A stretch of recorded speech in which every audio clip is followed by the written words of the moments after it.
Hi hello నమస్తే welcome to Vijaya home and blogs. మనం ఇంట్లో రోజు దీపారాధన చేస్తూ ఉంటాం కదండి. మరి రాగి ఇత్తడి సామాన్లు ఎప్పటికప్పుడు క్లీన్ చేసుకుంటూ ఉంటాము. అవేంటంటే ఏవైనా పండుగలు వచ్చినప్పుడు ఒకేసారి క్లీన్ చేయాలంటే కొంచెం ఇబ్బందిగానే అనిపిస్తుంది. ఎందుకంటే ఎక్కువగా రుద్ది తోమి కష్టపడాల్సి ఉంటుంది కదా. అవేమీ లేకుండా చాలా సింపుల్గా రాగి కానీ ఇత్తడి కానీ సామాన్లు చాలా ఈజీగా క్లీన్ చేసుకునే విధానాన్ని మీకు చెప్తానండి. అస్సలు మనం కష్టపడాల్సిన అవసరం లేదు, సింపుల్గా అయిపోతుంది. మన ఇంట్లో చింతపండు ఉంటుంది కదండి. మనం ఇంట్లో కూరల్లో వాడిన తర్వాత మిగిలిన పిప్ అయినా పర్వాలేదు, లేదంటే మీరు ఫ్రెష్గా అప్పటికప్పుడు చింతపండు నానబెట్టుకునైనా సరే తీసుకోవచ్చు. ఇది ఒక లోతున్న గిన్నెలో వేసుకుంటున్నానండి ఆ చింతపండు రసాన్ని. తర్వాత కొన్ని నీళ్లు పోసేసుకుని మనం ఏవైతే రాగి ఇత్తడి సామాన్లు తోముకోవాలి క్లీన్ చేసుకోవాలి అనుకుంటున్నామో వాటన్నిటిని కూడా వేసేస్తున్నాను ఆ వాటర్లోకి. మొత్తం సామాన్యాన్ని వేసేసిన తర్వాత దీన్ని నిండుగా నీరు పోసేసుకోవాలండి. అందుకే కొంచెం లోతుగా ఉన్న గిన్నె తీసుకోండి అని చెప్పాను. ఇవేంటంటే నిండా మునిగే వరకు వాటర్ వేసామనుకోండి, మనం చింతపండు గుజ్జు వేసాం కదా, ఆ వాటర్లో చక్కగా మిక్స్ అయిపోయి వీటిపైన ఉండే జిడ్డు కానీ మురికి కానీ అంతా కూడా పోయి తెల్లగా వచ్చేస్తాయండి. మనం ఎక్కువగా రుద్ది తోమే పని కూడా లేదు, నార్మల్గా తీసి వాష్ చేసుకుంటే సరిపోతుంది. నేను ఇక్కడ మునిగేంత వరకు వాటర్ వేసుకున్నాను కదా. ఇప్పుడు ఏంటంటే వీటిపైన ఆయిల్ జిడ్డు అది ఉంటుంది కదా, అది కూడా పోవడం కోసమని నేనైతే కొంచెం విమ్ లిక్విడ్ వేస్తున్నాను. మీకు ఇష్టం ఉంటే వేసుకోండి, లేదంటే తోముకునేటప్పుడు ఎలాగో సబ్బుతోనే తోముతాం కాబట్టి ప్రాబ్లం లేదు. నేనైతే ఇలా వేసి పెట్టేస్తున్నాను. ఒక 4 గంటల తర్వాత చూపిస్తానండి.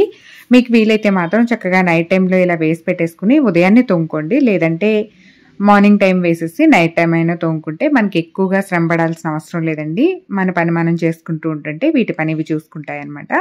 నేను ఒక 4 గంటల తర్వాత చూపిస్తున్నాను చూడండి. వీటిపైన ఉండే మురికంతా పోయి చూసారా ఎంత తెల్లగా కనిపిస్తున్నాయో. ఇప్పుడు మనం చిన్నగా స్క్రబ్బర్ పెట్టి తోమేసుకుంటే సరిపోతుందండి. చాలా సింపుల్గా క్లీన్ అయిపోతాయి అన్నమాట. ఇది కూడా ఎక్కువగా రుద్ది తోమి కష్టపడాల్సిన అవసరం లేదు.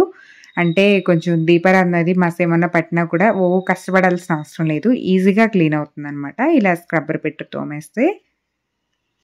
ఇప్పుడు ఎలాగో శ్రావణ మాసం కదండి, ఇక నుంచి మనకి కార్తీక మాసం ఇవన్నీ పండుగలు వస్తూనే ఉంటాయి. డైలీ దీపారాధన 2 పూట్ల చేసుకుంటాం కదా. ఇంకేంటంటే ఎప్పటికప్పుడు ఇలాగ ఇత్తడి సామాన్లు కానీ రాగి సామాన్లు కానీ దేవుడి దగ్గర అన్నీ రోజు తోమాల్సి వస్తుంది. అలాంటప్పుడు ఏంటంటే మనం ఇంట్లో వంట చేసిన తర్వాత మిగిలిన మనకి చింతపండు ఎలాగో మిగులుతూ ఉంటుంది.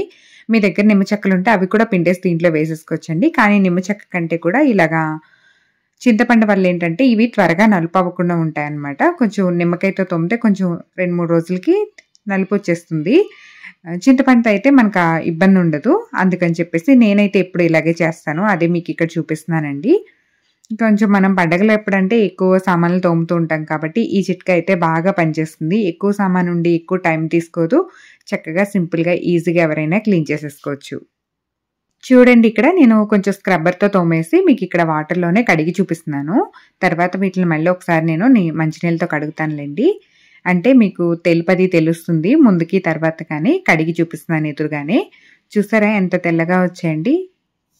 ఎప్పుడైనా ఇలాగా దేవుడి సామాను అంటే ఇత్తడి కానీ రాగి కానీ ఇలాంటివి కడిగిన వెంటనే అలాగా పక్కన ఆరపెట్టి పెట్టేసేయకూడదండి. ఏదైనా ఒక కాటన్ మెత్తటి క్లాత్ తీసుకుని తుడిచేస్తామనుకోండి, దీని మీద ఆ వాటర్ చుక్కలు అవి పోతాయి కదా, అప్పుడు ఏంటంటే త్వరగా నల్లబడకుండా ఉంటాయి. ఎక్కువ రోజులు ఇలా పెట్టినా కూడా నలుపు అనేది రాకుండా ఉంటుందండి. అందుకోసమని నేను ఇక్కడ క్లాత్ పెట్టేసి మొత్తం అన్ని కూడా క్లీన్ చేస్తున్నాను.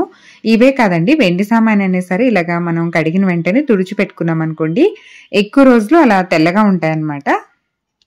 వాటర్ని బట్టి కూడా ఉంటుంది కదండి. మనం బోర్ వాటర్ అలాంటివి ఎక్కువ వాడినప్పుడు వీటి మీద తెల్లగా మరకల్లా పట్టేస్తుంటాయి. ఆ ప్రాబ్లం కూడా లేకుండా ఉండాలంటే ఇలాగా క్లాత్ పెట్టేసి తుడిచేసి కాసేపు బయట ఉంచిన తర్వాత మనం లోపల ఏదైనా డబ్బాలో పెట్టేసుకున్నాం అనుకోండి, ఎక్కువ రోజులు ఇలాగా తెల్లగా ఉంటాయన్నమాట. ఈ వీడియో అయితే మీ అందరికీ నచ్చుతుంది అనుకుంటున్నాను. నచ్చితే మాత్రం లైక్ చేసి ఎలా ఉందో చిన్న కామెంట్ చేయండి. మన ఛానల్ని ఫస్ట్ టైం కనుక మీరు చూస్తున్నట్టయితే సబ్స్క్రైబ్ చేసుకుని పక్కనున్న బెల్ ఐకాన్ని యాక్టివేట్ చేసుకోండి. మరొక మంచి వీడియోతో మళ్ళీ కలుద్దాం. Thank you.